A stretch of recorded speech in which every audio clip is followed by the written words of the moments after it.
وصلی ونسلم علی رسولہ الکریم اما بعد۔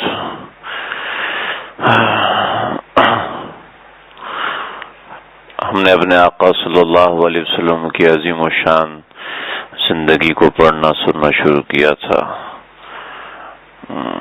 اللہ اس کی عظمتیں دل میں اتار دے، اس کی حقیقت دل میں بسا دے، جما دے۔ اگر زبان کو 1000 بار مشک اور عنبر سے دھویا جائے تو پھر بھی اس قابل نہیں کہ ان کا مبارک ذکر کر سکے۔ یہ لفظاً نہیں کہہ رہا، تقریر کے لیے نہیں کہہ رہا، حقیقتاً کہہ رہا ہوں۔ ہم بالکل اس قابل نہیں ہے کہ ان کا ذکر خیر سن سکیں، کر سکیں۔ بس اللہ کا کرم ہے کہ اس نے دل میں بات ڈالی تو بات کرنا شروع کر دی، اور آپ لوگوں کا جذبہ دیکھا تو مجھے بھی جذبہ ہونے لگا۔ ماشاءاللہ آپ لوگ جو اتنی توجہ سے بیٹھتے ہیں، سنتے ہیں، تو اب طبعی طور پر بھی جی چاہتا ہے کہ اس کو پورا کروں، ورنہ عام طور پہ انقطاع ہوتا ہے، خلا ہو جاتا ہے، جس کی وجہ سے بات پوری نہیں ہو سکتی۔ تو یہ بہت محنت طلب موضوع ہے۔ یہ جو میں آپ کو باتیں سنا رہا ہوں، آپ لوگ، یہ وسیم بھائی ہیں اور یہ شعیب بھائی ہیں، یہ عبداللہ ہے، انہوں نے سنی ہوں گی کچھ باتیں، کیونکہ میں اس موضوع پہ بات کرتا رہتا ہوں۔ اس کے علاوہ شاید آپ لوگوں میں سے کسی نے یہ باتیں نہ سنی ہوں، بے شمار ایسی باتیں آئی ہوں گی۔ چند باتیں درمیان میں رہ گئی، میں آج ان کا ذکر کروں گا۔ بات ہماری حلیمہ سعدیہ تک پہنچی تھی، لیکن درمیان میں کچھ اہم باتیں، کچھ اہم واقعات۔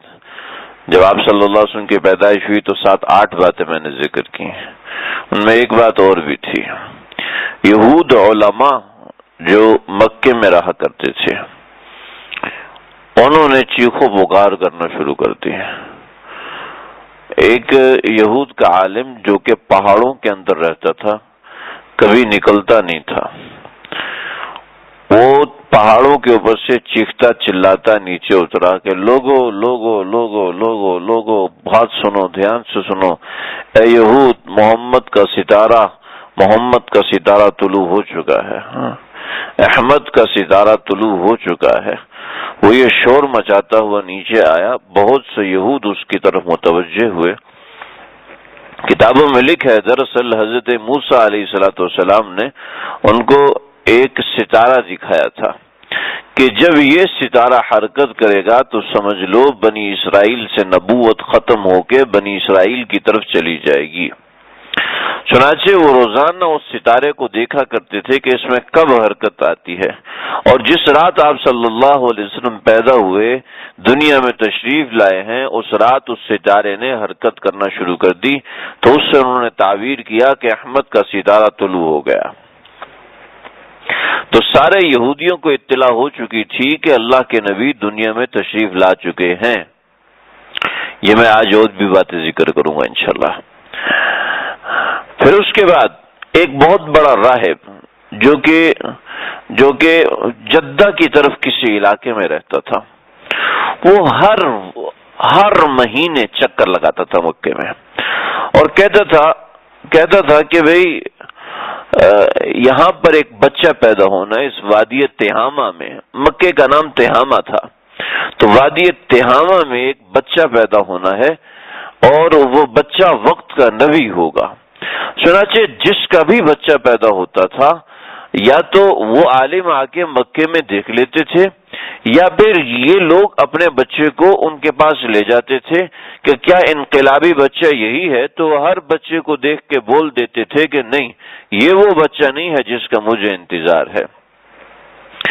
چنانچہ جب نبی کریم صلی اللہ علیہ وسلم پیدا ہوئے تو عبد المطلب لے کے وہ مکے میں آئے ہوئے تھے، عبد المطلب لے کے ان کے پاس گئے آپ صلی اللہ تعالی علیہ وسلم کو، اور آپ صلی اللہ علیہ وسلم کو دکھایا تو انہوں نے کہا کہ یہ تمہارا بیٹا ہے؟ کہا جی یہ میرا بیٹا ہے۔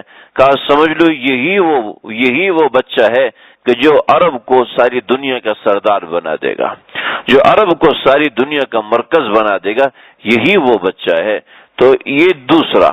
پھر تیسرا ایک یہودی عالم جو کہ بہت بڑا شمار کیا جاتا تھا، وہ اس ستارے کو دیکھ کر یا کسی اور طرف سے وہ مکے میں پہنچا اور اس نے پوچھا کہ آج رات کس کس کے ہاں اولاد پیدا ہوئی ہے، تو انہوں نے بتایا کہ آج تو ایک بچہ پیدا ہوا ہے، ورنہ اس مہینے کے اندر 8 بچے پیدا ہوئے ہیں۔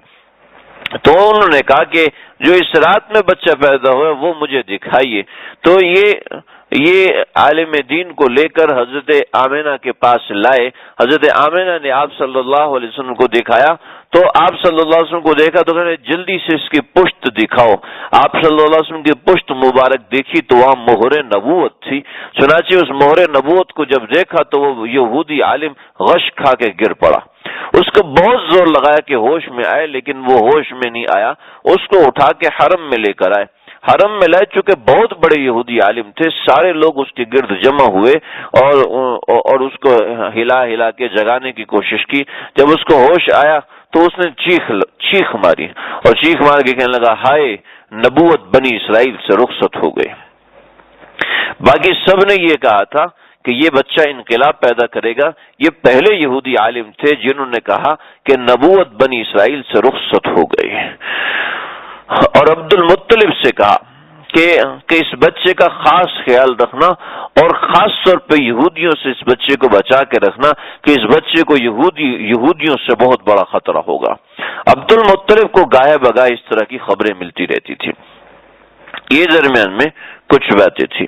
دوسری بات، آپ صلی اللہ علیہ وسلم کی پیدائش کے وقت میں نے عرض کیا تھا کہ تین عورتیں تھیں جنہوں نے حضرت آمنہ کو ایک شربت پلایا جو کہ بہت میٹھا تھا، سفید تھا اور ٹھنڈا تھا، جس سے ان کی ساری تکلیف جاتی رہی، اور پھر حضرت آمنہ کے پیٹ شکم مبارک پہ ہاتھ رکھا اور انہوں نے فرمایا کہ اب باہر تشریف لے آئیے، تو نبی صلی اللہ علیہ وسلم کی پیدائش جو ہے وجود میں آئی۔ تو وہ تین عورتوں کے بارے میں ذکر کرنا بھول گیا تھا۔ یہ تین عورتوں کے بارے میں روایتوں میں آتا ہے، یہ تین عورتیں جنت سے آئی تھیں۔ ان میں ایک حضرت آسیہ رضی اللہ تعالیٰ عنہا تھی، اور دوسری عورت حضرت مریم جو کہ حضرت عیسیٰ علیہ السلام کی والدہ ہیں، مریم ابنۃ عمران التی احصنت فرجہا فنفخنا فیہ من روحنا، اور یہ حضرت مریم تھی۔ اور تیسری حضرت عیسیٰ حضرت موسیٰ علیہ السلام کی ہمشیرہ، حضرت موسیٰ علیہ السلام کی ہمشیرہ جن کا نام کلثوم تھا، کلثوم اخت موسیٰ۔ یہ تینوں خواتین ایسی تھیں کہ جن کو اللہ رب العزت نے آقا صلی اللہ علیہ وسلم کے نکاح میں دے دیا ہے۔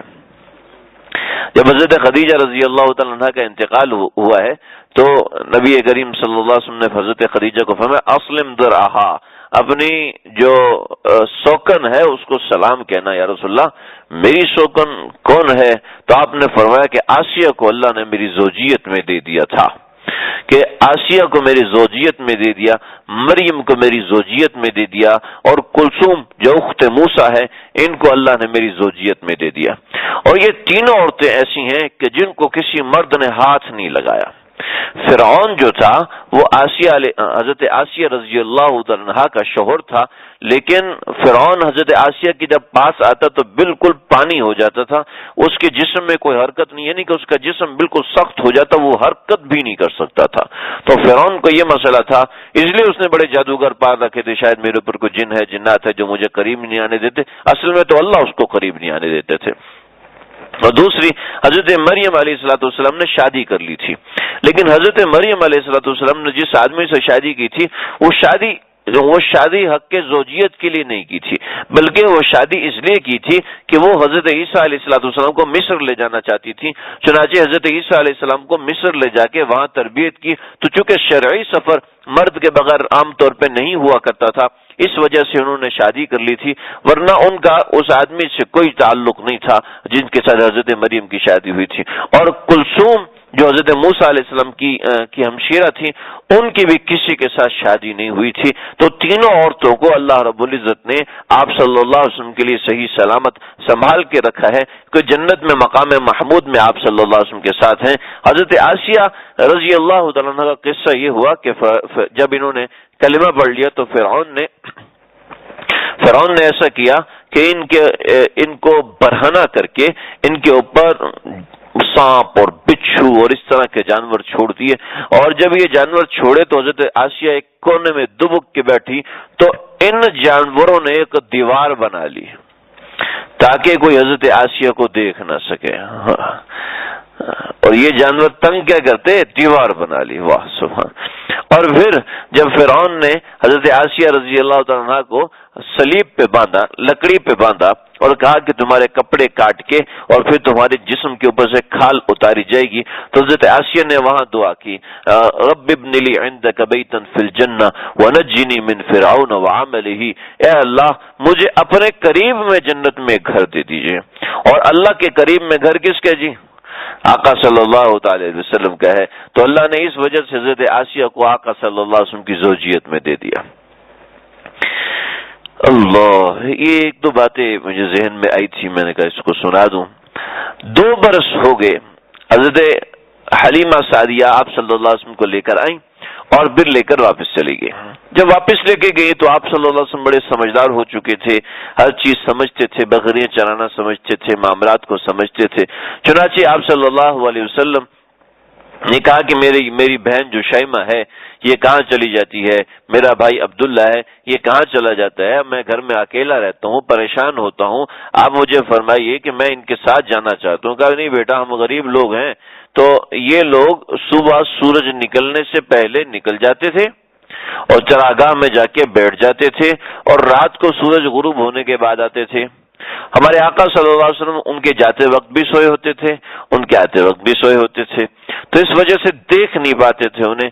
چنانچہ آپ نے فرمایا کہ دیکھو میں اس گھر کا فرد ہوں، میں چاہتا ہوں کہ میں بھی اس کام میں شریک ہوں۔ میں نے آپ سے عرض کیا تھا کہ آپ صلی اللہ علیہ وسلم کی بڑھوتری ایسی تھی کہ جو بچہ 1 مہینے میں بڑھتا تھا، آپ صلی اللہ علیہ وسلم 1 دن میں بڑھتے تھے۔ بچے 2-1.5 سال میں بولتے ہیں، آپ صلی اللہ علیہ وسلم 4 مہینے میں بولنا شروع ہو گئے، تو اس وجہ سے ایسے بچے سے اس طرح کی بات بھی امید کی جا سکتی ہے۔ چنانچہ آپ نے فرمایا کہ دیکھیں میں بھی اس گھر کا فرد ہوں، میں بھی اس خدمت میں شریک ہوں گا۔ چنانچہ آپ نے ضد کی، اور حضرت حلیمہ سعدیہ نے بہت روکا ٹوکا، اور ان کے والد حارث نے بھی بہت روکا، لیکن آپ رکے نہیں، اور آپ صلی اللہ علیہ وسلم جو ہے بکریاں چرانے چلے گئے۔ جب بکریاں چرانے جانے لگے تو ایک دن آپ صلی اللہ علیہ وسلم کے بھائی حضرت عبداللہ یہ وہاں سے دوڑے ہوئے آئے، اور ان کا رنگ اترا ہوا تھا، بڑے پریشان، بڑی تکلیف میں۔ کبھی کیا ہوا کہ ہمارا جو عربی بھائی ہے اس کو کہ جاء رجلان فقتل، کہ 2 آدمی آئے اور انہوں نے ان کو شہید کر دیا۔ حلیمہ اور ان کے شوہر حارث دونوں پریشان ہوئے، بھاگے وہاں سے۔ بعض روایتوں میں آتا ہے کہ آپ صلی اللہ علیہ وسلم کو لیا اور وہیں لٹا دیا، بعض روایتوں میں آتا ہے کہ آپ صلی اللہ علیہ وسلم کو لیا اور پہاڑ پہ چلے گئے، اور روایتوں میں آتا ہے یہ جبریل اور میکائیل تھے۔ تو جب حلیمہ سعدیہ پہنچی تو دیکھا آپ صلی اللہ علیہ وسلم جہاں کھڑے ہوئے ہیں، آپ کا رنگ فک ہے، لیکن چہرے پہ کوئی تکلیف کا اثر نہیں ہے، کوئی پریشانی نہیں ہے۔ کبھی کیا ہوا تو آپ نے فرمایا کہ جاءن رجلان، 2 آدمی میرے پاس آئے تھے اور انہوں نے مجھے لٹایا، اور لٹا کے انہوں نے سونے کا ایک تشت من الذهب، سونے کا ایک تشت لے کر آئے، اور تشت کے اندر پانی بھرا ہوا تھا۔ آپ صلی اللہ علیہ وسلم کو لٹایا اور آپ کا سینہ مبارک یہاں سے چاک کیا۔ بعض روایتوں میں ہے کہ انگلی پھیری اور سینہ یہاں سے چاک ہو گیا، اور بعض روایتوں میں تصریح نہیں ہے کہ کس چیز سے سینے کو چاک کیا۔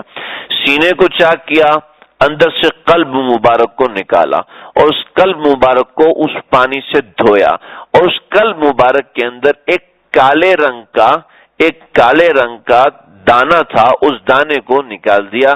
بعض روایتوں میں کالے رنگ کا لوتھڑا تھا، اس کو نکال دیا، اس کو نکال کے ایک طرف ڈال دیا، اور قلب کو دوبارہ سینے میں ڈالا، اور پھر اس کے اوپر سلائی کر دیا۔ حضرت انس بن مالک فرماتے ہیں کہ نبی کریم صلی اللہ علیہ وسلم کے سینے مبارک کے اوپر یہاں پر ایک لکیر تھی، جو کہ ایسے معلوم ہوتا تھا کہ سینے کو چاک کیا گیا ہے۔ اس قصے کو کہتے ہیں شق صدر۔ شق صدر یہ آپ صلی اللہ علیہ وسلم کا 4 مرتبے ہوا ہے۔ سب سے پہلا یہ جو شق صدر ہوا یہ 2.5 سال کی عمر میں ہوا ہے۔ چنانچہ یہ شق صدر حضرت حلیمہ سعدیہ نے جب آپ صلی اللہ علیہ وسلم کی زبان سے سنا تو بیشتر لوگوں نے کہا کہ بھئی وہ تو فرشتوں کو جانتے نہیں تھے، تو سمجھتے تھے یہ کچھ جنات نے کوئی عمل کیا ہے، اور جو آج تک معاملات ہوئے ہیں تو اس بچے کے ساتھ کوئی مافوق الفطرت قسم کی قوتیں ہیں، کیونکہ وہ اللہ کو تو جانتے نہیں تھے، یا جانتے بھی تھے تو ان کے پاس دین صحیح طریقے سے پہنچا نہیں تھا۔ حلیمہ سعدیہ نے بعد میں اسلام قبول کیا، حارث نے حضرت عمر رضی اللہ عنہ کے زمانے میں اسلام قبول کیا، آپ کے بھائی عبداللہ نے آپ کے بڑھاپے میں اسلام قبول کیا، آپ کی بہن شیمہ جب قید ہو کے آئی ہیں تو اس وقت انہوں نے اسلام قبول کیا۔ تو اسلام تو بہت بعد میں جا کے قبول کیا ان چاروں لوگوں نے جو آپ صلی اللہ علیہ وسلم کے ساتھ تھے، تو انہوں نے یہی سمجھا کہ یہ کوئی ایسا معاملہ ہے جو کہ جنات کا تعلق ہے یا کوئی مافوق الفطرت قسم کی چیزیں ہیں۔ چنانچہ آپ صلی اللہ علیہ وسلم کو کچھ کاہنوں کے پاس لے کر گئے، اور جس کاہن کے پاس لے کر گئے ہیں اس کاہن نے جب دیکھا آپ صلی اللہ علیہ وسلم کو تو اس نے پوچھا کہ اس کی آنکھوں میں جو ڈورے ہیں، یہ جو ڈورے ہیں یہ قدرتی ہیں، یہ پہلے سے ہیں، یا اس وقت ویسے کوئی آنکھوں میں سرخی ہے؟ کہ اس کی آنکھوں میں ڈورے ہیں اور قدرتی طور پر ڈورے ہیں، اور یہ مستقل رہتے ہیں، یہ ابھی وقتی طور پر نہیں ہوئے۔ اچھا، اور پھر آپ کی پیدائش کے احوال پوچھے اور آپ کی دوسری برکات جب انہوں نے پوچھی تو کہنے لگے کہ بھئی یہ بچہ کوئی خاص بچہ ہے، یہ بچہ ایسا خاص بچہ ہے کہ پورے عرب کو یہ بچہ ہلا کے رکھے گا، پورے عرب کو یہ بچہ تبدیل کر دے گا، آج کے نظام کو یہ بچہ تبدیل کر دے گا، یہ بچہ بڑی سعادتوں والا ہے۔ لیکن یہ بہت سی ایسی باتیں اس کاہن نے ذکر کی کہ حلیمہ سعدیہ ڈر گئی، وہ کہنے لگی کہ دیکھو مجھے تو ڈر لگتا ہے۔ حارث سے کہنے لگی کہ ہمیں چاہیے کہ اس بچے کو واپس پہنچائیں۔ چنانچہ آپ صلی اللہ علیہ وسلم کو لے کے پہنچی، راستے میں کوئی مقام آتا ہے، مجھے نام یاد نہیں ہے، اس مقام پہ حضرت حلیمہ سعدیہ بیٹھی تو تھوڑی دیر بعد اللہ کے نبی وہاں پہ نظر نہیں آئے، غائب ہو گئے۔ حلیمہ سعدیہ مکے کے قریب پہنچ چکی تھی، بڑی پریشان ہوئی، یہ دوڑی ہوئی عبد المطلب کے پاس پہنچی اور عبد المطلب سے کہنے لگی کہ میں آپ کے بھتیجے کو لے کے آ رہی تھی، آپ کے پوتے کو لے کے آ رہی تھی اور وہ راستے میں گم ہو گئے۔ تو عبد المطلب فوراً بھاگے اور بعض روایتوں میں کعبۃ اللہ میں گئے اور کعبۃ اللہ میں جا کے اعلان کیا کہ میرا بیٹا محمد جو ہے وہ گم ہو گیا ہے۔ سب لوگ تلاش کو نکلے، تو بہت سے لوگ تلاش کو نکلے۔ روایت میں ابو جہل کا نام آتا ہے، لیکن اندازہ ہوتا ہے کہ وہ ابو جہل نہیں تھا بلکہ ابو لہب تھا، کیونکہ ابو جہل کی اتنی عمر نہیں تھی۔ تو ابو جہل بھی نکلا اور عبد المطلب خود بھی نکلے۔ کہتے چلتے چلتے ہم ایک مقام پہ پہنچے، اس مقام پہ ایک درخت نے آپ صلی اللہ علیہ وسلم کو سائے میں روکا ہوا تھا، اور سائے میں آپ صلی اللہ علیہ وسلم کو روکا ہوا تھا، اور آپ آگے جاتے تو وہ درخت ادھر ہو جاتا، آپ ادھر جاتے تو درخت ادھر ہو جاتا، آپ کو کہیں جانے نہیں دے رہا تھا۔ چنانچہ آپ وہیں پر ڈرے سہمے کھڑے ہوئے تھے۔ 2.5 سال کا بچہ ہے، ظاہر بات ہے اکیلا ہو جائے گا تو چاہے کتنا ہی سمجھدار ہو کچھ نہ کچھ تو ہوگا۔ چنانچہ آپ صلی اللہ علیہ وسلم وہاں رکے ہوئے تھے، تو عبد المطلب 2.5 سال کے بعد پہچان تو نہیں سکتے تھے نا، تو کہا بھی تم کون ہو؟ کہ جی میں محمد ہوں۔ کون محمد؟ کہنے لگے کہ میں عبد المطلب کا پوتا ہوں، عبداللہ کا بیٹا محمد ہوں۔ تو وہ جلدی سے اترے اور آپ صلی اللہ علیہ وسلم کو اٹھایا، گلے سے لگایا کہ بیٹا میں تیرا عبد المطلب، میں تیرا دادا ہوں۔ دراصل یہ ہوا تھا کہ عرب قریش کے کئی لوگ اسفار پر جاتے تھے، کمانے کے لیے جاتے تھے، اور کئی لوگوں کے ساتھ یہ واقعات ہوئے کہ انہوں نے پوچھا کہ تمہارا نام کیا ہے، کہاں سے آئے ہو؟ مکے سے آئے ہو، یعنی تہامہ سے آئے ہو؟ کہ جی تہامہ سے آئے ہو۔ تو کہاں رہتے ہو؟ کون سے قبیلے؟ جی تہامہ میں عام طور پہ تمام لوگ قریش قبیلے سے تعلق رکھنا، قریش کے آگے مختلف شاخیں ہیں، تو سب قریش بتاتے تھے کہ جی ہم قریش قبیلے سے تعلق رکھتے ہیں۔ تو کئی لوگوں کو بتایا تھا جن کی تعداد 16 ہو چکی تھی، اور ان کو بتایا تھا کہ تمہارے علاقے میں ایک بچہ پیدا ہوگا جس کا نام محمد ہوگا صلی اللہ علیہ وسلم، اور وہ آ کے اور مشرق و مغرب پہ غلبہ حاصل کرے گا، اس کی حکومت ہوگی، اس کو اللہ اقتدار عطا فرمائیں گے۔ تو کئی لوگوں نے اس طرح کرتے کرتے 16 لوگوں نے اپنے بچوں کا نام محمد رکھا تھا۔ اس لیے ہمارے اکابرین کا تجربہ ہے کہ جب عورت حمل سے ہو تو آدمی یہ ارادہ کر لے کہ میرا جو بھی حمل سے ہے یہ پیدا ہوگا تو اس کا نام محمد رکھوں گا، تو انشاءاللہ اس گھر میں لڑکا ہی پیدا ہوگا، انشاءاللہ اس گھر میں لڑکا ہی پیدا ہوگا۔ برس ہا برس کا تجربہ ہے، لیکن کسی حدیث وغیرہ میں نہیں آیا، تو اس وجہ سے ہم کچھ کہہ نہیں سکتے۔ چنانچہ جس بندے نے بھی یہ ارادہ کیا کہ میں اپنے بچے کا نام محمد رکھوں گا، تو اس وقت ان سب لوگوں کے ہاں لڑکا پیدا ہوا۔ یہ 16 کے تقریباً 4 واقعات لکھی ہیں، 4 واقعات میں کسی میں 3 آدمی ہیں، کسی میں 5 آدمی، کسی میں 6 آدمی ہیں، تو سب لوگوں نے ارادہ کیا کہ اپنے بچوں کا نام محمد رکھیں گے، اور سب کے ہاں لڑکے ہوئے اور انہوں نے اپنا نام محمد رکھا۔ تو اس وجہ سے عبد المطلب نے پوچھا کون محمد؟ انہوں نے کہا محمد بن عبداللہ بن عبد المطلب ہوں میں۔ تو عبد المطلب اترے اور گلے سے لگایا اور اونٹ کے پیچھے بٹھایا۔ اصل میں اونٹ جو ہوتا ہے نا، اونٹ کے اوپر سیٹ بنائی ہوتی ہے، جیسے موٹر سائیکل ہے نا، موٹر سائیکل کی سیٹ تو سادی ہوتی ہے، اونٹ کے اوپر جو سیٹ ہوتی ہے وہ یو شیپ کی بنی، یوں اس طریقے سے بنی ہوتی ہے، تو ایک آگے ہوتی ہے ایک پیچھے ہوتی ہے۔ چنانچہ عبد المطلب نے آپ صلی اللہ علیہ وسلم کو پیچھے بٹھایا تو اونٹ چلنے کو تیار نہیں۔ وہی قصہ جو حلیمہ سعدیہ کے ساتھ ہوا۔ بعض روایتوں میں یہ قصہ ابو جہل کے نام سے یا ابو لہب کے نام سے لکھا ہوا ہے کہ ابو لہب کو آپ صلی اللہ علیہ وسلم ملے تھے اور انہوں نے پیچھے بٹھایا، لیکن وہ اونٹ چلا نہیں، تو پھر آپ صلی اللہ علیہ وسلم کو آگے بٹھایا اور خود پیچھے بیٹھے، تو اونٹ جو ہے وہ چلنے لگا اور پھر چل کے مکے پہنچا۔ انہوں نے جا کے مکے میں اشعار پڑھے اور پھر آپ صلی اللہ علیہ وسلم کو لے کر آئے، حلیمہ سعدیہ کی خدمت کی، اور اس خدمت کے بعد حلیمہ سعدیہ حضرت آمنہ سے ملی۔ آمنہ نے کہا کہ بھئی تم تو اس بچے کو 2 سال کے لیے مزید لے کر گئی تھی، ابھی 6 مہینے کے بعد واپس لے آئی۔ تو حلیمہ سعدیہ کہنے لگی کہ بھئی مجھے ڈر لگا کہ میں امانت میں خیانت نہ کر دوں۔ کہا نہیں، کوئی مسئلہ تو ہے، کوئی مسئلہ ہے کہ جس کی وجہ سے تم اس بچے کو واپس لے کر آئی ہو۔ کہا اصل میں مجھے پریشانی ہو رہی تھی اس بچے کو کچھ ہو نہ جائے۔ کہا تمہیں ڈر تو نہیں ہے کہ اس کے اوپر جنات کا اندیشہ ہے؟ کہا جی ہاں، سچ پوچھے تو یہی ڈر ہے کہ اس کے اوپر جنات کا غلبہ یا ایسا ہے۔ حضرت آمنہ کہنے لگی ایسا سوال ہی پیدا نہیں ہوتا کہ اس بچے کو پیدا ہوتے ہی میں نے رحمان کے قید میں دے دیا تھا، رحمان کی پناہ میں دے دیا تھا، اور پھر مجھے اشارہ ملا تھا کہ اس کے بارے میں ایسا کہنا تو شیطان اس کے اوپر کبھی قبضہ نہیں کر سکتا، اور بھی بہت سی باتیں سنائی۔ کہنے لگی کہ ٹھیک ہے، لیکن اب تم لے آئی ہو تو اب میں اس کو اپنے ساتھ رکھوں گی۔ چنانچہ آپ صلی اللہ علیہ وسلم مکے میں اپنی ماں اور اپنے دادا کے ساتھ رہنا شروع ہو گیا۔ آپ کی ذات کا زمانہ ختم ہوا۔ ایک مرتبہ اس عرصے کو 1.5 سال ہوا، اور 1.5 سال کے دوران حضرت آمنہ نے آپ صلی اللہ علیہ وسلم کو ارادہ فرمایا کہ میں اس کو مدینے لے کر جاؤں، اور مدینے میں ان کے ننیال تھے، تو ننیال کی وجہ سے حضرت آمنہ نے سوچا کہ وہاں جا کے میں اپنے بچے کو دکھاؤں گی۔ عبداللہ تو فوت ہو گئے تو چلو ملاقات ہو جائے گی، اپنے ماں باپ سے ملاقات ہو جائے گی۔ چنانچہ حضرت آمنہ وہاں سے مدینے گئی، اور مدینہ حضرت ام ایمن آپ صلی اللہ علیہ وسلم کے ساتھ تھیں، اور دوسری آمنہ تھی، اور تیسری آپ صلی اللہ علیہ وسلم تھے۔ یہ 3 لوگ مکے پہنچے، اور مکے میں حضرت آمنہ نے 6 مہینہ رہنا تھا، لیکن وہاں کچھ ایسے واقعات ہوئے ہیں کہ حضرت آمنہ کو وہاں سے 2 مہینے یا 1 یا 1.5 مہینے میں واپس آنا پڑا۔ وہ واقعات کچھ ایسے تھے کہ تقریباً ہر روز ایسے معاملات ہوتے جیسے حلیمہ سعدیہ کے یہاں ہوتے ہیں کہ کسی کا جانور بیمار تھا اور مرنے کے لیے چھوڑ دیا تھا، گزرتے ہوئے آپ صلی اللہ علیہ وسلم کا سامنا ہوا، آپ کا جسم مبارک ٹچ ہوا یا آپ کا ہاتھ مبارک اس جانور کو لگا، وہ جانور ٹھیک ہو گیا۔ اب لوگوں کو پتہ چلنا شروع ہو گیا کہ اس بچے کے ہاتھ میں کوئی چیز ہے، اس بچے کے ساتھ کوئی معاملہ ہے۔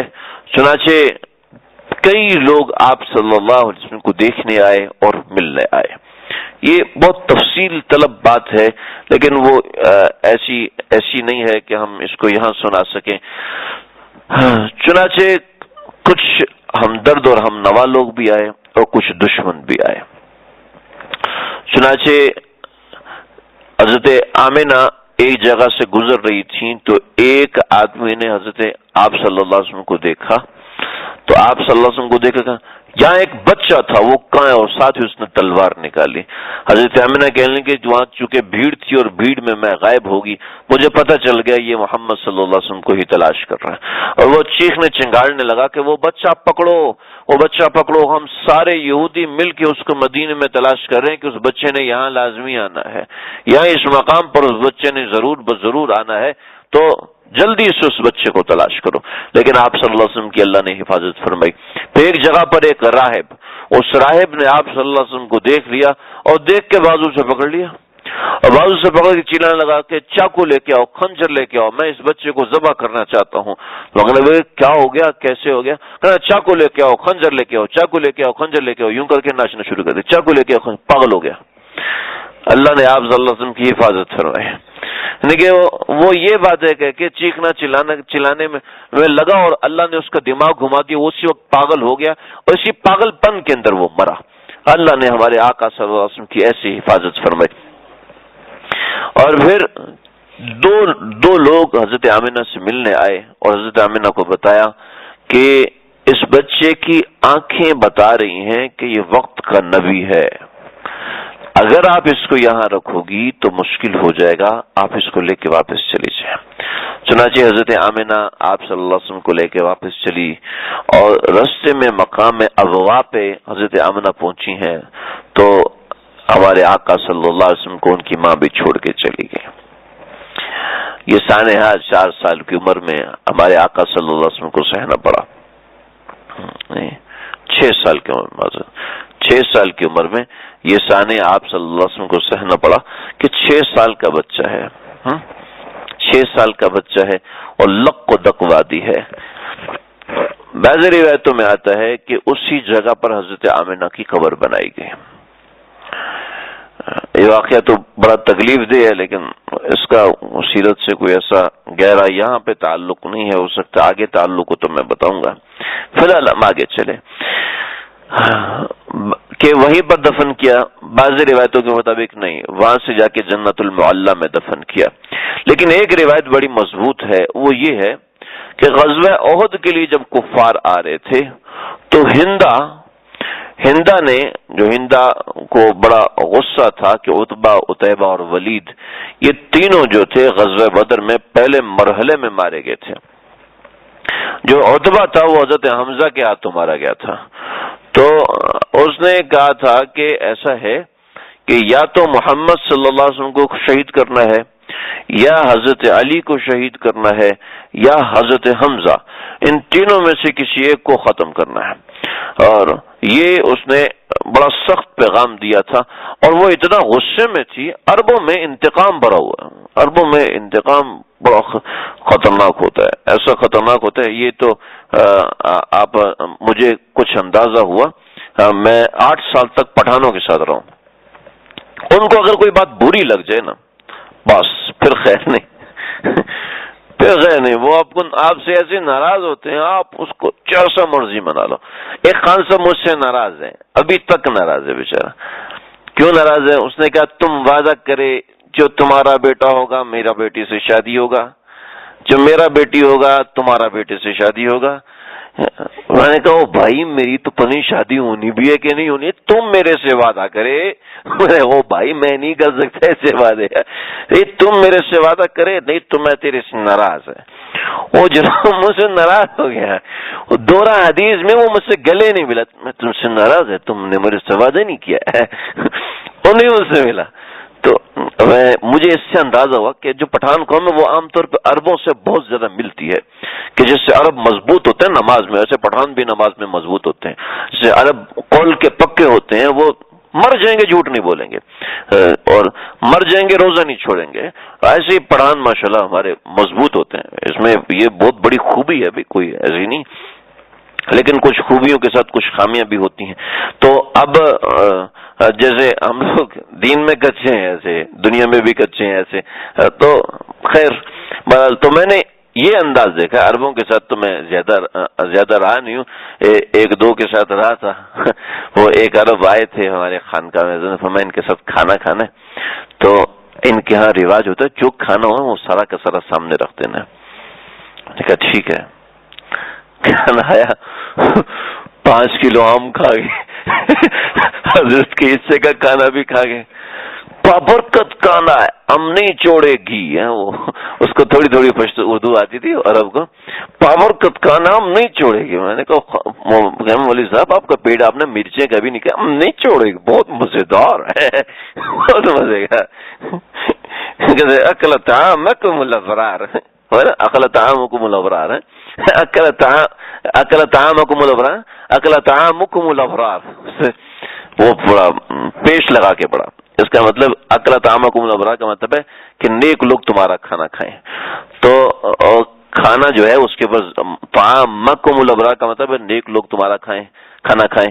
اکل طعامکم الابرار کا کیا مطلب ہے؟ تمہارا کھانا نیک لوگوں کو کھا گیا. اکل طعامکم الابرار، تمہارا کھانا نیک لوگوں کو کھا گیا، میں نکالے گا پھر مزہ آئے گا.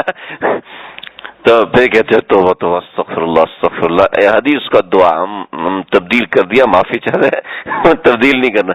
تو حدیث کی دعا ہے، اس کے اعراب کو مذاق میں تبدیل نہیں کر سکتے. تو اس نے فوراً تنبیہ کی.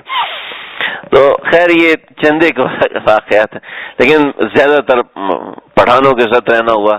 اتنی محبت کرنے والی قوم میں نے نہیں دیکھی. بہت محبت کرتے ہیں، بہت محبت، دین سے محبت ہے اور دینی شخصیات سے جیسی محبت کرتے ہیں بس. لیکن جب ان کو کچھ برا لگ جائے نا بس پھر خیر نہیں. چنانچہ وہ آج تک مجھ سے ناراض ہے. میں نے یا عبد الحنان بھائی اس سے احمد اللہ سے بات کرا، میری کہتے میں ناراض ہے اس سے، میں بات نہیں کرے گا. میرا جب بچہ پیدا ہو اس کو دیکھ کے مجھے غصہ آتا ہے. میرا کیا قصور ہے بھائی. اللہ اللہ. تو ہندا کو آپ اس سے سمجھیں کہ ہندا کو کتنا غصہ ہوگا، اس کے بھائی کو قتل کیا. تو ہندا نے کیا بات کہی، وہ ابوا پہ آ کے اس نے سارا لشکر روک لیا اور ابوا پہ آ کے کہنے لگی کہ یہاں سے محمد صلی اللہ علیہ وسلم کی والدہ کی ہڈیاں نکالو اور ہڈیوں کو نکال کے اپنے ساتھ رکھو. ہم محمد صلی اللہ علیہ وسلم کے سامنے اس ہڈیوں کی بے حرمتی کریں گے تاکہ اس کو تکلیف ہو. تو ابو سفیان سردار تھا. ابو سفیان کہیں گے نہیں ایسا نہ کرو. اس کی تو صرف ایک ماں یہاں دفن ہے، ہمارے 20 باپ یہاں دفن ہے. وہ کل اس کی ہڈیاں نکال کے لیں گے تو پھر ہماری خیر نہیں. یہ ایسی زہریلی جنگ شروع ہو جائے گی جس کی کوئی انتہا نہیں ہے. ایک جنگ کے اندر بھی ایک اخلاقی دائرہ ہوتا ہے. ہم کسی کی ماں کی ہڈیوں کو درمیان میں لے کر آئیں گے تو یہ مناسب نہیں ہوگا. تو اس سے سمجھ میں آتا ہے کہ آپ صلی اللہ علیہ وسلم کی والدہ جو ہے ابوا میں ہی دفن ہے. پھر حدیبیہ کے موقع پر یا حجۃ الوداع کے موقع پر آپ صلی اللہ علیہ وسلم آپ اپنی والدہ ماجدہ کی قبر مبارک پر آ کے بیٹھے تو ابوا میں آ کے بیٹھے. تو اس سے سمجھ میں آتا ہے کہ ابوا میں رہے. بعض حضرات نے کہا کہ نہیں، بعد میں آپ کی والدہ کے جسم اطہر کو اٹھا کے وہاں منتقل کر دیا، جنت المعلی میں منتقل کر دیا گیا. تو اپنی جگہ پر صحیح ہوگا، لیکن یہ کوئی ایسا موضوع نہیں ہے کہ جس کے پیچھے چلا جائے. چنانچہ آپ صلی اللہ علیہ وسلم کو یہاں سے واپس لایا گیا اور عبد المطلب آپ صلی اللہ علیہ وسلم کی نگہداشت میں لگے. عبد المطلب جو تھے ان کو گاہے بگائے بے شمار ایسی علامتیں ملتی رہتی تھیں. ایک راہب مکے میں آیا. عبد المطلب کے لیے کعبۃ اللہ کی دیوار کے ساتھ ایک فرش بچھایا جاتا تھا، یعنی بستر بچھایا جاتا تھا، اور اس بستر پہ کوئی بھی نہیں بیٹھتا تھا، صرف عبد المطلب بیٹھتے تھے اور کسی کو قطعاً اجازت نہیں تھی اس بستر پہ پاؤں بھی رکھ سکے. لیکن آپ صلی اللہ علیہ وسلم آتے اور سیدھا اس بستر پہ بیٹھ جاتے. لوگ ہٹاتے، جیسے بچے آ کے بیٹھ جاتے تو لوگ ہٹا دیتے تھے کہ بھی بے ادبی ہے. جیسے مسجد کے مصلی پہ کوئی آ کے کھڑا ہو جائے نمازیوں کے آگے تو ظاہر نمازی ہٹا دیں گے نا، بھی یہاں پہ نہیں کھڑے ہو آپ، دوسری طرف کھڑے ہو جاؤ. تو کوئی بچہ آ کے کھڑا ہو جائے جو سمجھدار بچہ ہوتا ہے، تو عربوں میں 6-7 سال کا بچہ سمجھدار شمار کیا جاتا تھا. یہ ہمارے مسائل کی کتابوں میں ہے کہ حمل روایت کے لیے 7 سال عمر کافی ہے کہ جو بچہ حدیث سن سکے، جو حدیث سن کے آگے بتائے کہ ہاں میں نے یہ سنا تھا، اس کی بات مانی جائے گی. تو اس کے لیے کیا عمر ہونی چاہیے؟ تو محدثین کہتے ہیں کم از کم 7 سال کی عمر میں بچہ بات کو سن کے سمجھ سکتا ہے. لہذا 7 سال، آج کل کی عمر میں تو 10 سال کا بچہ بھی سن کے کہا پتہ نہیں یہ بات کہی تھی، مجھے سمجھ میں نہیں آئی تھی. تو لیکن اس عربوں کے اندر تو یہ معاملہ تھا، کیونکہ آج ہماری تعلیم مونٹیسری سے شروع ہوتی ہے تو ظاہری بات ہے وہ مونٹی سے شروع ہوتا ہے. مونٹی مطلب بنین سے شروع ہوتا ہے، تو جانگیہ سے شروع ہوتا ہے پھر آگے بڑھتا ہے. ہم لوگ تعلیم کی بیس یہ رکھی ہے تو ظاہری بات ہے ایسا ہی ہے. تو عربوں میں یہ تھا کہ حمل روایت کے لیے 7 سال کی عمر کافی تھی. یہ ایسے ہی نہیں محمد بن قاسم 17 برس کی عمر میں یہاں تک ہے, کوئی کرامت نہیں تھی, بلکہ عربوں کی تربیت یہ ہوتی تھی. 11 سال کا بچہ بہترین تلوار چلاتا تھا, بہترین نیزہ بازی کرتا تھا, بہترین اچھے طریقے سے مقابلہ کرتا تھا. معوذ اور معاذ جو تھے جن نے ابو جہل کو مارا تھا, ایک کی عمر 13 سال تھی, ایک عمر 14 سال تھی. اور وہ کیا بچے تھے, اس طرح کے بچے تھے, دانیال کی طرح کے بچے تھے, آپ کی طرح کے بچے تھے, لونڈے لپاڑے نہیں, لونڈے نہیں لگتے تھے. ماشاءاللہ 15-16 سال کی عمر میں تو ان کی داڑھی آ جاتی تھی, صحیح, یعنی کہ گبرو جوان لگتے تھے. اس معاملے میں کہوں گا آپ پٹھانوں کو دیکھیں, پٹھانوں کا 15-16 سال کا بندہ, کراچی کا پٹھان نہیں, کوئٹہ کے پٹھان یا پشاور کے پٹھانوں کو 14-15 سال کا ہوتا ہے, صحیح گبرو جوان لگتا ہے, مضبوط جسم کا مالک ہوتا ہے. خیر بہت بڑی بڑی شخصیات ہیں, مسجد میں نام لیتا مناسب نہیں, آپ لوگ جانتے ہیں. خیر کسی کو جاننا ہو تو میں باہر مسجد کے باہر بتا دوں گا. تو دیکھیے ایسے پاکستان کے اندر بھی نوجوان ایسے ہیں جو 15-16 سال کے ہیں, لیکن ان کی چونکہ خاندانی طور پہ وہ پشین کے لوگ ہوتے ہیں, وہ پیدا ہونے کے 10 سال کے بعد اے سی کے برابر ہو چکے ہوتے ہیں, اے سی کا مطلب کافی اونچے ہو چکے ہوتے ہیں. تو آپ صلی اللہ علیہ وسلم وہاں کے جا کے بیٹھتے تو لوگ ہٹاتے تھے, تو عبد المطلب ہٹانے نہیں دیتے تھے, کہتے نہیں اس کو بیٹھنے تو, کیونکہ وہ جانتے تھے ان کے ساتھ کیا معاملات ہیں, کس طریقے سے معاملات ہیں. تو ایک راہب آیا اور راہب نے آ کے کہا کہ اس علاقے کے اندر ایک بچے نے پیدا ہونا ہے اور اس بچے کا تعلق قریش کے سب سے بڑے خاندان سے ہوگا, اس بچے کے ساتھ یہ معاملات ہوں گے. تو عبد المطلب کہنے لگے کہ مجھے تو آج تک وہ بچہ نظر نہیں ہے, کہ وہ ایسی باتوں کو ہٹانے کی کوشش کرتے تھے کہ کہیں ایسا نہ ہو کہ یہ ساری باتیں میرے وہمیات میں سے ہوں, کیونکہ جب تک انسان اپنی آنکھوں سے نہیں دیکھ لیتا اس وقت تک یقین نہیں آتا. بہت سے ایسے معاملات تھے. چنانچہ آپ صلی اللہ علیہ وسلم اسی وقت حرم میں داخل ہوئے تو عبد المطلب سے وہ کہنے لگا راہب وہ بچہ کون ہے؟ تو عبد المطلب کہنے لگا بھئی یہ میرا بیٹا ہے. کہ نہیں یہ آپ کا بیٹا نہیں ہو سکتا, اس کے والد کو زندہ نہیں ہونا چاہیے. تو عبد المطلب نے کہا اچھا ٹھیک ہے, اگر اس کا والد زندہ نہ ہوتا تو کیا ہوتا؟ اگر اس کا والد زندہ نہ ہوتا تو اس وقت کا نبی ہوتا. اچھا تو اس کے ساتھ کیا کیا معاملات آتے ہیں جس نے نبی بننا ہے؟ اس کے ساتھ معاملات یہ ہوں گے کہ اس کو 40 برس کی عمر میں نبوت ملے گی, پھر اس کی قوم اس کو اتنا تنگ کرے گی کہ اس کی ساری قوم اس کی دشمن بن جائے گی, حتیٰ کہ اس کے اپنے رشتہ دار اس کے دشمن بن جائیں گے. تو عبد المطلب پریشان ہو, کہ اس بچے کی عمر کتنی رہے گی؟ ایسا نہ ہو کہ اس کو قتل کر دیں, ختم کر دیں. کہ اس بچے کی عمر رہے گی 60 سے 70 سال کے درمیان, 60 سے 70 سال اس بچے کی عمر رہے گی. اتنا عرصہ وہ جیے گا اور پھر وہ یہاں سے ہجرت کرے گا, اور ایسی ہجرت کرے گا کہ وہ ہجرت کامیابی کا راستہ ہوگی, اور پھر وہ ساری دنیا پر حکومت کرے گا. تو عبد المطلب مطمئن ہو گئے. تو ایسی بہت سی باتیں پتہ چلتی رہتی تھی. چنانچہ عبد المطلب منع کر دیتے تھے کہ اس بچے کو فیصلے سننے دو, اس بچے کو یہاں بیٹھنے دو, اپنے قرب میں بٹھاتے تھے. اسی دوران ایک بڑا عظیم الشان واقعہ ہوا. واقعات تو ساری عظیم الشان ہیں, 2-3 واقعات ہیں وہ میں انشاءاللہ آج سناؤں گا, اس کے بعد آگے بڑھوں گا. مکے میں آشوب چشم کا مرض جس کو ہوتا تھا وہ نابینا ہو جاتا تھا. اگر نابینا نہیں ہوتا تو آنکھوں میں کوئی عذر پیدا ہو جاتا تھا جس سے وہ مستقل تکلیف میں رہتا تھا. آشوب چشم کا مرض ہوتا ہے. آج کل تو آشوب چشم کا مرض کوئی مسئلہ نہیں ہے, 1 ہفتہ 2-3 دن تک چشمہ پہنتے ہیں اور ٹھنڈا پانی آنکھوں پہ چھڑکتے ہیں تو ٹھیک ہو جاتا ہے. لیکن وہاں پر آشوب چشم کی بیماری ایک وبا تھی جو کہ لا علاج سمجھی جاتی تھی. تو عربوں کے اندر اس کے علاج کے طور پر صرف ایک آدمی تھا جو مکے سے باہر رہتا تھا. لوگ اس کے پاس جاتے تھے, اگر تو وہ دم کر دیتا تو کر دیتا, اگر وہ دم نہیں کرتا تو سمجھ لو کہ بچے کی آنکھیں چلی گئیں. چنانچہ لوگ مہینہ 2 مہینہ اس کی خانقاہ کے باہر بیٹھے رہتے تھے کہ کسی طریقے سے یہ نکل آئے میرے بچے کو دم کر دے تو میں اپنے بچے کو کی آنکھیں کسی طریقے سے واپس لے جا سکوں. چنانچہ ابو طالب عبد المطلب آپ صلی اللہ علیہ وسلم کو لے کر وہاں پہنچے. جب آپ صلی اللہ علیہ وسلم کو لے کے وہاں پہنچے تو راہب صاحب دروازے پہ کھڑے تھے. آپ صلی اللہ علیہ وسلم کا استقبال کیا، اور آپ صلی اللہ علیہ وسلم کو ایسے آپ کو دیکھا اور ایسے آپ کی آمد کے لیے اس نے استقبال کیا کہ عبد المطلب پریشان ہو گئے. کیونکہ پہلی بات تو یہ ہے کہ آپ نیچے نہیں اترتے، دوسری بات یہ ہے کہ آپ وقت نہیں دیتے، تیسری بات یہ ہے کہ آپ دم کرنے کو تیار نہیں ہوتے.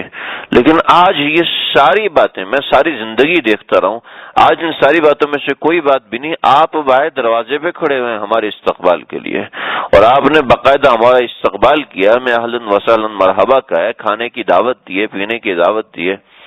آخر کیا مسئلہ ہے؟ کہ بھئی اس بچے کو کیا آشوب چشم ہے؟ کہاں؟ کہ تمہیں پتہ ہے آشوب چشم کا علاج کیا ہے؟ کا کیا علاج ہے؟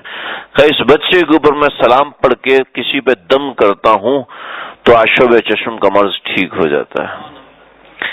مرض تو خود اس بچے کے پاس علاج کرانے آتا ہے، یہ کہاں اپنا علاج اپنا میرے پاس کروانے آیا ہے.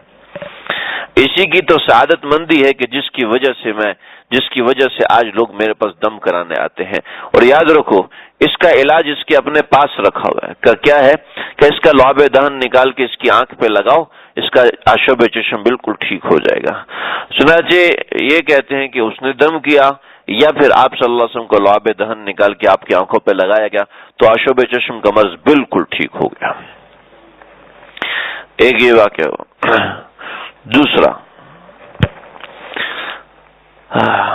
ابو عبد المطلب اس زمانے کے اندر حبشہ، یمن جو ہے، یمن میں نے آپ کو تصویر بنا کے دیکھی نا کس طرف ہے.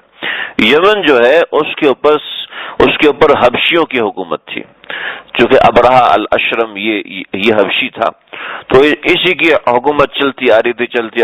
تو حمیر خاندان کے لوگوں کو انہوں نے ہٹایا تھا، اور ہٹا کے انہوں نے یمن پہ قبضہ کر لیا تھا، صنعاء پہ قبضہ کر لیا تھا، یمن کے دیگر تمام علاقوں پہ قبضہ کیا ہوا تھا.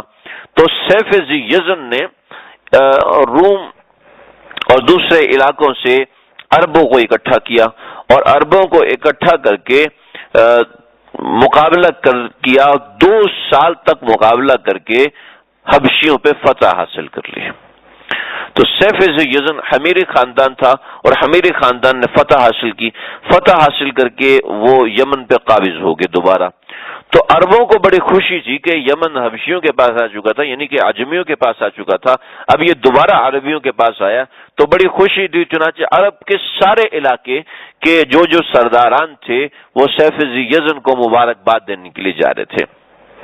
چنانچہ عبد المطلب اپنے ساتھ 6 لوگوں کو لے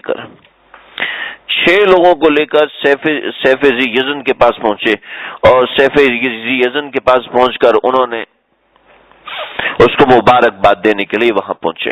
جب مبارکباد دینے کے لیے پہنچے تو سیف ذی یزن نے کہا کہ بھئی دیکھو، سیف ذی یزن سونے کی کرسی پہ بیٹھا ہوا تھا، اور اس کے سامنے میز رکھا تھا، اس کے اوپر ہتھیار رکھے تھے جو کہ سونے اور چاندی کے مرصع تھے، اور اپنے دربار کو اس نے سونے اور چاندی سے ملمع کیا ہوا تھا، بڑا خوبصورت بنایا ہوا تھا. چنانچہ سیف ذی یزن چونکہ بادشاہ بن گیا تھا، بادشاہوں کے طور ادوار الگ ہوتے ہیں، تو کہنے لگا کہ تم میں سے اگر کوئی ایسا ہے کہ جس کو بادشاہوں سے بات کرنے کا سلیقہ ہے تو وہ آئے، آگے بات کرے، اگر نہیں ہے تو ہمارے مہمان خانے میں سیدھے چلے جاؤ، آپ کا اکرام ہوگا اور آپ کو ہم جتنا عرصہ رکھنا چاہیں گے رکھیں گے، اس کے بعد ہم آپ کو ہدیے تحفوں کے ساتھ روانہ کریں گے. تو عبد المطلب نے کہا نہیں، میں آپ سے بات کروں گا. چنانچہ عبد المطلب اٹھے، اور عبد المطلب نے اٹھ کے تقریر کی. عبد المطلب بڑے فصیح و بلیغ آدمی تھے، اور ان کا جاہ و جلال اور جمال وہ بھی ایسا تھا. اور جب انہوں نے بات کرنا شروع کی تو سیف ذی یزن کھڑا ہو گیا کہ اتنی خوبصورت بات کی ہے عبد المطلب نے، ایسے بہترین. میں نے آپ سے عرض کیا نا کہ عرب جو لوگ ہیں وہ الفاظ کی بڑی قدر کرتے تھے، الفاظ جو اچھے. ہمارے مولانا صاحب تھے، مولانا شیر علی شاہ صاحب رحمۃ اللہ علیہ، ہو گئے 94 برس کی عمر میں انتقال ہوا، پچھلے 1-2 سال پہلے انتقال ہوا. تو یہ سعودیہ میں گئے ہوئے تھے، تو وہاں پر ایک پاکستانی ملا، کہنے لگا کہ فلاں جو شیخ ہے نا بڑا سخی ہے، تو آپ اس کے پاس جاؤ، میری تھوڑی سی آپ سفارش کر دو. تو آپ سفارش کر دو گے تو وہ مجھے کچھ نہ کچھ دے دے گا. عربوں میں آج بھی بہت زیادہ لوگ سخی ہیں, بہت سخی لوگ ہیں. جو وہاں کے کنجوس لوگ ہیں نا, وہاں کے کنجوس لوگ ہیں پاکستانیوں کے سخیوں سے بھی کئی زیادہ آگے ہوتے ہیں.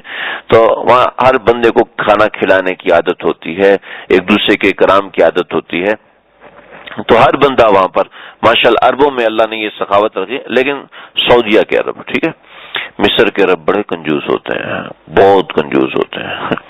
ہمارے یہ مصر کے بہت بڑے قرہ آتے ہیں نا, تو وہ کیونکہ مصر کی کرنسی پاکستان سے اوپر ہے, تو ہمارے ایک ساتھی تھے, کہنے لگے کہ ہم ان کے ساتھ رہتے تھے, وہ میں نے ایک دفعہ کہہ دیا کہ آپ ماشاءاللہ یہ رومال آپ کا بہت اچھا ہے. کہتے ہیں دوبارہ نہیں کہنا, میں پہن کے نہیں ہوں گا. کہتے ہیں ہم وہ عرب نہیں ہیں, ہم وہ عرب نہیں ہیں کہ جو آپ کو آپ کی گھڑی بہت اچھی لگ رہی ہے اتار کے دے دی. ہم وہ عرب نہیں, ہم بہت کنجوس ہیں. کہتا ہم مصری عرب بہت کنجوس ہوتے ہیں, اور جو دوسرے سعودی کے عرب ہیں وہ بڑے سخی ہوتے ہیں. وہ ایک سعودی شیخ تھا, اس کے بیٹے نے کہا کہ اب میرے سارے دوست ٹرین میں جاتے ہیں تو میں بھی ٹرین میں جانا چاہتا ہوں. کہا ٹھیک ہے بیٹا, میں کل تمہیں نئی ٹرین لے دیتا ہوں. اپنے بیٹے کو پوری ٹرین لے کے دے دی, ٹرین ہی خرید دی اپنے بیٹے کی.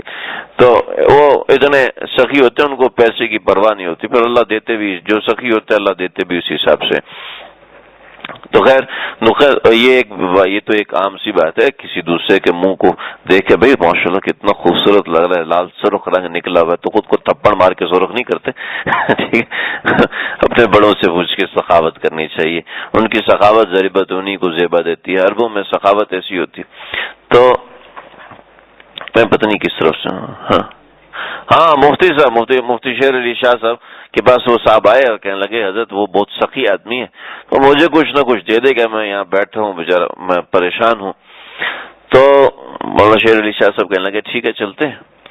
مولانا شیر علی شاہ صاحب وہاں پہنچے تو انہوں نے عربی زبان کے اندر بڑی فصیح و بلیغ انداز کے اندر انہوں نے اس سے بات کی کہ بھئی یہ غریب آدمی ہے, وہ صدقہ دینے کے بڑے فضائل ہیں, آپ ماشاءاللہ سخی آدمی ہے, سخاوت کی یہ فضائل ہیں, آپ ان کی کچھ مدد فرمائیے. کہ آپ کا نام کیا ہے؟ کہ شیر علی شاہ. کہ پہلے تو میں آپ کو دوں گا, پہلے کہ آپ نے اتنی خوبصورت بات کی, اتنی پیاری بات کی ہے, تو پہلے تو میں آپ کو. کہنے لگے میرے نام پہ انہوں نے ایک مربع لکھ دیا, ایک پورا مربع 25 ایکڑ ایک مربع لکھ دیا. کہنے لگے کہ میں نے کہا بھائی مجھے نہیں چاہیے بھائی, میں تو مناحچہ نہیں, مجھے منع کر رہے کہ 2 مربع لکھو اس کے نام پہ. مجھے منع کرتا ہے. میرے بھائی جو ہے وہ حرم میں گئے تو کہنے لگے دروازے پہ دکان تھی, تو میں نے پتہ کیا تو اود گائے ترنگ نے کتنے کا, کہتا 250 ریال کا. میں نے فوراً اس کو 30 سے ضرب دیا. میں نے کہا اتنا مہنگا یار, میں تو نہیں لے سکتا. بھی 250 ریال کی ایک چھوٹی سی بوتل, میں تو نہیں لے سکتا. کہتے میں آ کے بیٹھا ہوں, بڑے بھائی میرے, کہتے میں آ کے بیٹھا ہوں تو میرے ساتھ ایک عرب جو ہے وہ پوری بوتلا لے کر آ گیا, چھوٹی بوتل پوری بوتلا لے کے آ گیا. مجھے کہتے لگاؤ, تو میں نے وہ خوشبو لگائی, لگا کے میں نے واپس کی. تو کہتے بخیل, انت بخیل, ابخس الناس, سب سے زیادہ بخیل آدمی تو, آگے دو. میں نے کہا جس کو دیکھ کے منہ میں پانی آ رہا ہے اور وہ سب کو لگا رہا ہے اور فری میں لگا رہا ہے, یعنی کہ جو ایک چھوٹی بوتل تھی وہ 250 ریال کی, وہ پوری بوتل کتنی بڑی ہوگی. ہر لوگ ایسے سخی ہوتے ہیں. اللہ اکبر. عام طور پہ ایسی باتیں سن کے نا کہتے ہیں اللہ کرے کوئی ہمیں بھی ایسا سخی مل جائے. ابھی ہمیں نہ ملے, اللہ ہمیں ایسا سخی بنا دے. بھی ہم مانگنے والے کیوں بنے, دینے والے بنے. مانگنے میں کوئی مزہ نہیں ہے, دینے میں مزہ ہے. کھانے میں مزہ نہیں, کھلانے میں مزہ ہے. جس کو کھلانے کا چسکا پڑ جاتا ہے نا, اس کو پتا ہوتا ہے کہ یار کھلانے میں کیا ہے. لیکن بھائی ایسا نہیں ہے کہ ساری جیب خالی کر کے کہ مولوی صاحب سب تو کھلا دیا, میں کیا کروں. میرے ایک دوست ہے, وہ ہم مدرسے میں پڑھتے تھے, تو وہ ایسا ہوا کہ وہ لے کر آئے گاؤں سے وہ اخروٹ اور بادام اور وہ سب نا گڑ میں ملا کے لے کے آتے تھے. تو وہ تھوڑا تھوڑا روزانہ ایک بادام توڑ کے کھا لیا. وہ مدرسے میں میٹھا تو پورا سال نہیں ہوتا نا, پورا پورا پورا سال پراٹھے کی شکل بھی نہیں دیکھتے، یعنی کہ وہ خیال بھی نہیں آتا کہ میں نے پراٹھا کھانا ہے، یہ تھا کہ روٹی مل جائے تو بہت اچھی بات، اگر گرم مل جائے تو سبحان اللہ، گرم ڈوڈے وہ کھا کے نا، گرم روٹی مل جائے تو بہت اچھی بات ہے، نہیں تو جو روٹی ہوتی ہے وہ چل جاتی ہے، روٹی چائے کے ساتھ اس کا اپنا مزہ ہے بھائی۔ تو وہ ایسا ہوا کہ ہمارے ایک ساتھی وہ خانقاہی ساتھی روٹی کھائیں گے، واہ کیسی نورانی روٹی ہے، ایسی بہترین روٹی ہے، ایسا لگتا ہے جیسے مکھن توڑ کے کھا رہے ہیں۔ میں کبھی روزانہ جو پراٹھا کھاتے ہیں ہمیں لے کے لا دیے کر، ہماری ہی روٹی تو لے جائے گا۔ ہمیں مجھے 5 دن ہو گئے قبض ہوا ہے، سوڈے والی روٹی ہے۔ جیسے ایک صاحب نے مولوی صاحب علماء کی تنخواہ میں برکت ہوتی ہے، سبحان اللہ، اتنی برکت ہوتی ہے، اتنی کہ پورا مہینہ چل جاتی ہے۔ ہماری دیکھو اتنی بڑی تنخواہ، اس میں برکت نہیں ہوتی ہے۔ کہ میاں برکت کی کیا بات ہے، میری تنخواہ 12,000 اور تیری تنخواہ 1,80,000۔ تم ایسا کرنا، اگلے مہینے جب تمہیں تنخواہ ملے گی 1,80,000 بے برکت والی مجھے دے دینا اور میری 12,000 برکت والی تم لے لینا۔ یہ کہنے کی بات ہوتی ہے بھائی، سمجھ رہے؟ تو جس میں بیتی ہے اس کو پتا ہوتا ہے، جو ساز سے نکلی ہے وہ دھن سب نے سنی ہے، جس تار پہ گزری ہے وہ کس دل کو پتا ہے۔ تو وہ کیا میں پتہ نہیں کدھر بیٹھا تھا، سخاوت کے اوپر میں کہہ رہا تھا کہ بھئی ہم اللہ سے دعا کریں کہ ہم ایسے سخی بنیں، جو کھلانے میں مزہ ہے وہ کھانے میں مزہ نہیں ہوتا، ٹھیک ہے؟ اللہ تو سیف زین وہ بھی بڑے مالدار اور اس طرح کے، سخاوت ان کی گھٹے میں پڑی ہوئی تھی۔ چنانچہ سیف یزن نے جب دیکھا عبد المطلب کو ایسے فصیح و بلیغ ہیں، ایسے فصیح و بلیغ ہیں، تو انہوں نے کہا کہ آپ کہاں سے ہیں؟ کہا جی میں مکے سے ہوں۔ کہا مکے میں کہاں سے؟ جی مکے میں قریش سے۔ قریش میں کہاں سے؟ جی بنی ہاشم سے۔ بنی ہاشم، او تمہارا نکاح بنی زہرا میں ہوا ہے؟ کہا جی۔ کہا پھر تو تم ہماری خالہ کے بیٹے ہوئے ہیں، تم تو ہمارے رشتہ دار ہو گئے، لہذا ہم تمہیں خاص طور پہ رکھیں گے۔ چنانچہ سیف یزن نے حضرت عبد المطلب کو وہاں پر روک لیا، 1 مہینہ 10 دن تک روکے رکھا۔ 1 مہینہ 10 دن کے بعد سیف یزن عبد المطلب کے پاس آئے اور کہنے لگا کہ سیف یزن نے اپنی ایک عبادت گاہ بنائی ہوئی تھی، حضرت عمر کے زمانے میں اس محل پہ حملہ کیا گیا اور پھر اس محل کو مسمار کیا گیا، لیکن اس عبادت گاہ کو چھوڑ دیا۔ تو حضرت عمر کو خط لکھا سعد بن ابی وقاص نے کہ ہم نے اس عبادت گاہ کو چھوڑ دیا کہ وہ عبادت گاہ۔ کہا نہیں، جب تک اس عبادت گاہ کو ختم نہیں کرو گے تو اس قلعے کا وجود بھی باقی رہے گا، اس عبادت گاہ کو بھی ختم کرو۔ چنانچہ وہ چونکہ وہاں پہ کھڑے ہو کے ستاروں کی پوجا کیا کرتا تھا اور کوئی ایسی سرکاری عبادت گاہ نہیں تھی، ایک عام سی جگہ تھی، گھر کی عبادت گاہ تھی، تو اس کی مسمار کرنے میں کوئی ایسی بات بھی نہیں تھی۔ چنانچہ سیف یزن وہاں پر عبد المطلب کو لے کر گیا اور عبد المطلب کو لے کے کہنے لگا کہ دیکھو مجھے تم سے کچھ خاص باتیں کرنی ہیں۔ میں نے وہ لکھا ہوا نہیں ہے، وہ عربی میں مکالمہ بڑا خوبصورت ہے، بہت مزیدار ہوتا ہے، لیکن وہ میں نے لکھا نہیں ہے تو اس لیے میں آپ کو ایسی زبانیں سنا دیتا ہوں۔ تو وہ سیف یزن نے کہا کہ میں تم سے کچھ خاص باتیں کرنا چاہتا ہوں اور یہ باتیں تم نے اپنے تک رکھنی ہے، ہر کسی کو بتاؤ گے تو ان باتوں کا نقصان ہوگا۔ کہ بادشاہ سلامت آپ فرمائیے کہ مجھے کیا بات کرنا، آپ مجھ سے کیا بات کرنا چاہتے ہیں؟ میرا تو آپ کے ساتھ تنہا بیٹھ جانا یہ بھی بڑی سعادت کی بات ہے، چاہیے کہ آپ مجھ سے کچھ خاص باتیں کریں تو آپ فرمائیے۔ کہ وادی تہامہ کے اندر قریش کے اندر اور بنی ہاشم کے اندر ایک بچے نے پیدا ہونا تھا، اس بچے کی پیدائش کا ہمیں برس سے انتظار ہے اور مجھے سب سے زیادہ بہتر تم ہی اس کے بارے میں بتا سکتے ہو، اس لیے کہ تم وہاں کے سردار ہو۔ اس بچے کی سب سے پہلی علامت یہ ہوگی کہ اس کے پشت پر ایک خاص نشان ہوگا، ایک گوشت کا لوتھڑا ابھرا ہوگا جس کے چاروں طرف تل لگے ہوں گے، تل ایک لائن میں ہوں گے، اس گوشت کے لوتھڑے کے اوپر بال ہوں گے، ہلکے ہلکے بال ہوں گے، یعنی کہ بچے کے جسم پہ بال نہیں ہوتے لیکن اس گوشت کے لوتھڑے کے اوپر چند بال ہوں گے۔ یہ کوئی عام سا مسا نہیں ہے، اس کو مسا نہیں سمجھنا کہ بعضوں کو بیماری کی وجہ سے ایک داغ لگ جاتا ہے تو وہ مسا ہوتا ہے، تو اس کو مسا نہیں سمجھنا، یہ ایک بڑا خاص نشان ہے جس نشان کو ہم مہر نبوت کہتے ہیں۔ یہ بچہ مکے میں پیدا ہوگا، اس کے والد کا نام عبداللہ ہوگا اور ماں کا نام آمنہ ہوگا، اور یہ اس بچے کے والد کا انتقال اس کی پیدائش سے پہلے ہو جائے گا، اور اس کی ماں کا انتقال اس کی 6 برس کی عمر میں ہوگا۔ اور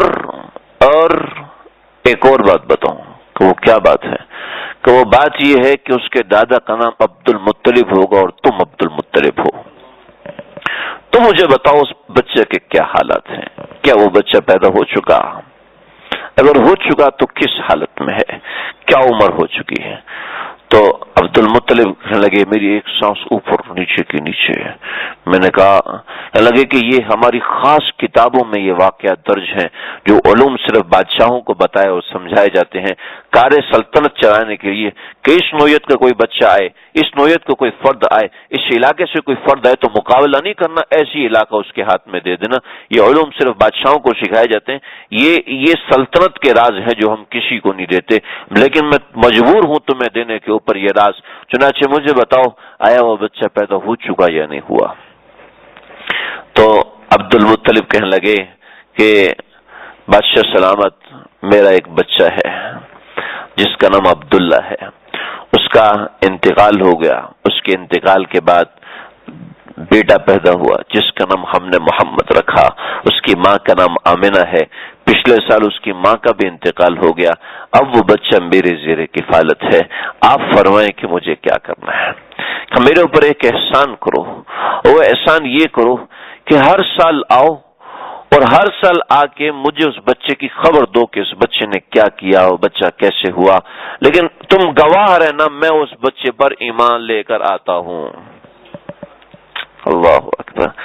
تاریخ میں نہیں ہے کہ کسی نبی کی آمد سے پہلے ہی لوگ اس کے اوپر ایمان لے کے آنا شروع ہو جائیں، تاریخ میں نہیں ہے کسی نبی کی آمد سے پہلے ہی لوگوں نے اس کو خط لکھے ہوں، لوگوں نے اس کا خیر مقدم کیا ہو، لیکن ہمارے آقا صلی اللہ علیہ وسلم کے ساتھ یہ ہوا۔ پھر اگلے دن عبد المطلب کو بلایا اور سب کو انعام اکرام دیے۔ عبد المطلب کو دوسروں سے 5 گنا زیادہ انعام دیا، اکرام دیا، کہا کہ یہ خاص اس بچے کی وجہ سے تمہیں دے رہا ہوں، لیکن اس کی اطلاع تم نے کسی کو دینی نہیں ہے۔ اور پھر اس طریقے سے عبد المطلب واپس آئے اور بتاتے رہے کہ مجھے ایسی باتیں پتہ ہیں جس کا علم کسی کو نہیں ہے۔ پھر یہ روایات کہیں سے آگے بات پتہ چلتے چلتے اس کے 1 سال کے بعد عبد المطلب کا انتقال ہوا، آپ نے ابو طالب کے سپرد کیا، اور دوسری طرف سیف ذی یزن کا بھی اسی سال انتقال ہو گیا، چند مہینے کے بعد سیف ذی یزن کا بھی انتقال ہو گیا، تو یہ قصہ آگے نہ بڑھ سکا، یہیں پر ختم ہو گیا۔ تو عبد المطلب نے انتقال سے پہلے کسی کو وصیت کی ہوگی یہ بات آگے کسی کو بتانے کی، لیکن ظاہر بات ہے وہ بات آگے نہ بڑھ سکی، بات یہیں پہ ختم ہوئی۔ پھر آپ صلی اللہ علیہ وسلم ابو طالب کے ہاتھ میں آئے، ابو طالب کے پاس آئے۔ ابو طالب کے پاس معاملہ ایسا تھا کہ ان کے گھر میں کھانے کو روٹی نہیں ہوتی تھی، لیکن جب آپ صلی اللہ علیہ وسلم دسترخوان پہ بیٹھتے تو آدھی روٹی بھی اتنی زیادہ ہو جاتی کہ سب پیٹ بھر کے کھا لیتے ہیں، چند کھجوریں اتنی ہو جاتی کہ لوگ پیٹ بھر کے کھا لیتے، کھجوریں وہیں کے وہیں رہتی ہیں، تھوڑا سا سالن بھی رہتا تو وہیں پر رہتا، الا یہ کہ آپ صلی اللہ علیہ وسلم خود لگا کے اس کو ختم کرتے تو ختم ہوتا۔ چند دنوں میں یہ بات سمجھ میں آ گئی، فرمانے لگے کہ ہمارے دسترخوان پہ روزانہ لڑائی ہوتی تھی، کوئی کہتا تھا جی مجھے اتنا ملے گا، مجھے اتنا ملے گا، تاکہ ہر کوئی ظاہر بھوک لگتی ہے تو جانور بھی چیر پھاڑ کرتا ہے، جانور خون خاری کرتا ہے، بھوک لگتی ہے تو انسان کو ضرورت ہوتی ہے، ہم تو پیٹ بھرے ہوئے پیدا ہوئے نا، ہمیں تو روزے کے اندر بھی بھوک نہیں لگتی کیونکہ صبح اتنا کھاتے ڈکار اثر تک آتی رہتی ہے، پھر خیال ہوتا ہے یار پتہ نہیں بھوک کا ڈکار تھا یا پیٹ بھرے کا ڈکار تھا منہ سے بدبو ہی نہیں آتی جو اللہ کو مشک سے زیادہ محبوب ہے، اس لیے کہ پیٹ بھرا ہوا ہے، اثر تک پیٹ بھرا ہوا، تھوڑی سی گرمی کا موسم ہے، تھوڑی سی پیاس لگتی ہے، بس اور کچھ بھی نہیں، کیوں بھائی بیچارے مارکیٹنگ والے لوگ ہیں، ان کو پیاس لگتی ہے، بیچارے بھاگتے دوڑتے ہیں، باقی ہم لوگ پرسکون سے بیٹھنے والے، ہمیں کون سا کچھ روزہ لگتا ہے۔ تو آج کی غذائیں ایسی ہو چکی ہیں، باریک غذائیں، مرغن غذائیں ہو چکے ہیں، اس کے انسان زیادہ کھا لیتا ہے۔ پہلے سخت غذائیں ہوتی تھی، انسان کو چبانے میں اتنا دیر لگ جاتا تھا کہ پیٹ بھر جاتا تھا، اس کے ذائقے سے، خوشبو سے پیٹ بھر جاتا۔ کیوں بھائی عید کے دنوں میں زیادہ گوشت تو نہیں کھا سکتے کہ وہ خوشبو سے پیٹ بھرا ہوتا ہے۔ تو پہلے زمانے کی غذائیں ایسی تھی۔ تو جب آپ صلی اللہ علیہ وسلم تشریف لائے ان کے گھر میں، کہنے لگے کبھی کھانے میں کمی نہیں ہوئی۔ کہنے لگے ایک مرتبہ ایسا ہوا کہ مکے میں قحط پڑ گیا، لوگوں نے بہت پریشان کیا کہ اب کیا کریں۔ تو ابو طالب نے آپ صلی اللہ علیہ وسلم کو لیا اور جبل ابی قبیس پر چڑھ گئے۔ جبل ابی قبیس یہ آپ اگر صفا مروہ کی طرف جائیں اور صفا پہاڑی کے پاس جو باب السلام ہے، اگر اس سے باہر نکلیں تو سامنے ایک عمارت بنی ہے، وہ عمارت جبل ابی قبیس کی جگہ پہ بنی ہوئی ہے۔ یہاں پر سعودیوں نے جو وزیر اور بادشاہ اور وزیر خارجہ، وزیر داخلہ جو حج کرنے کے لیے آتے ہیں، ان کے لیے ہوٹل بنائے ہیں، تو وہ صرف انہی ہوٹلوں میں رہتے ہیں، اس ہوٹل میں وہی لوگ رہ سکتے ہیں۔ تو اول جبل وضعت علی الارض، جو پہاڑ زمین پر پہلے نمبر پر رکھا گیا وہ جبل ابی قبیس تھا۔ تب تو نہیں رہے آپ لوگ میں بور تو نہیں ہو رہے ہے بھائی؟ چلو جی پھر آگے چلائیں۔ تو جبل ابی قبیس ایسے ہی مجھے کہہ رہے ہیں، پیٹ میں آنتے آنتے تو خراب نہیں ہو رہی؟ چلو یار تھوڑا سا سنا کے پھر آپ لوگوں کے چہرے سے نہیں لگ رہا کہ تھکے ہوئے، نہیں تو میں خود ہی چھوڑ دیتا آپ لوگوں کو۔ اللہ جبل ابی قبیس پر لے کے چڑھے اور جبل ابی قبیس پر آپ صلی اللہ علیہ وسلم کو ساتھ بٹھایا اور دعا کی، اور دعا کرنے کے بعد نیچے اترنے سے پہلے اتنی بارش ہوئی کہ ساری وادی پانی سے بھر گئی۔ تو یہ اس کے علاوہ صرف 2 وادیاں تھی جہاں بارش نہیں ہوئی۔ وہ لوگ بڑے پریشان ہوئے اور ابو طالب کے پاس آئے کہ سارے مکے میں بارش ہوئی، اب وہاں پر تشریف لائیں اور وہاں پر آ کے دعا کریں۔ چنانچہ وہ میدان عرفات میں آئے اور میدان عرفات میں وہ 2 بستیاں آباد تھیں میدان عرفات کے قریب، وہاں جا کے دعا کی اور دعا کے ہاتھ نیچے کرنے سے پہلے بارش ہونا شروع ہو گئی۔ پھر جب بھی ایسا مسئلہ ہوتا ابو طالب آپ صلی اللہ علیہ وسلم کو لے کے جاتے، آپ کو آگے رکھتے، پیچھے کھڑے ہو کے دعا کرتے، فوراً بارش ہو جاتی۔ یہ ایک برکت، معنوی برکت آپ کو نظر آنے لگی۔ جب آپ صلی اللہ علیہ وسلم کی عمر 12 سال ہوئی تو 12 سال کی عمر میں ابو طالب نے مکہ شام کا سفر کرنا تھا، تجارت کے لیے جانا تھا، تو آپ صلی اللہ علیہ وسلم نے ان کا دامن پکڑ لیا، کہنے لگا میں دامن نہیں چھوڑوں گا، آپ وعدہ کریں کہ مجھے ساتھ لے کے جائیں گے۔ تو ابو طالب نے کہا ٹھیک ہے آپ چلو ہمارے ساتھ، آپ ہمارے اونٹوں کی رکھوالی کر لینا، سمجھدار ہو، دیکھتے ہو، سوچتے سمجھتے ہو، آپ ہمارے اونٹوں کی رکھوالی کرنا۔ چنانچہ اونٹوں کی رکھوالی کرنے کے لیے آپ صلی اللہ علیہ وسلم کو ساتھ لیا، اور یہ چلتے چلتے، یہ مکہ ہے، مکہ سے یہ شام ہے، شام میں داخل ہونے سے پہلے ایک علاقہ آتا ہے، اس علاقے میں ایک راہب تھا، بحیرہ کی خانقاہ تھی، اس خانقاہ کے آثار آج بھی موجود ہیں، آج بھی وہ خانقاہ اس جگہ پر قائم ہے، لیکن اس کے آثار کے طور پہ قائم ہے۔ وہ خانقاہ تو ظاہر بات بند ہوگی، گرجا کی طرح ہے، عیسائیوں کا ایک مرکز ہے۔ تو راہب بحیرہ وہاں پر رہا کرتا تھا، اور بحیرہ نے جب اس قافلے کو آتا ہوا دیکھا تو اس قافلے کی کبھی بھی بحیرہ سے ملاقات نہیں ہوئی تھی، اور کبھی اگر بحیرہ کسی کو چھت پر نظر آتا تو وہ خوش نصیبی سمجھتے، نیک شگون سمجھتے کہ ہم نے آج بحیرہ کو دیکھ لیا، ہم نے بحیرہ کی زیارت کی۔ جو دیکھ لیتا تو وہ خوش ہوتا تھا۔ اب یہ تھا کہ بحیرہ کو پتہ چلا کہ مکے سے قافلہ آ رہا ہے، تو اس نے قافلے کو دور سے دیکھا اور اپنے سارے خدام کو بھگایا کہ جتنا گوشت میسر ہے سارے کے سارے جاؤ اور گوشت جمع کرو اور ذبح کرو اور گوشت کو بناؤ اور قافلے والوں کو روکو۔ چنانچہ قافلے والے وہاں پہنچے، قافلے والوں کو تو ظاہر بات ہے اپنے کھانے پینے کی مشکل ہوتی ہے، اب گھر میں کھانا ملتا نہیں تو سفر میں کیسے ملتا ہوگا؟ ابھی گھر میں بندہ اچھا کھانا بناتا تو راستے کے لیے ایک ٹفن بنا لیتا ہے، اب گھر میں ہی آدھا ٹفن ملتا ہے تو راستے کے لیے کیا بنائے گا؟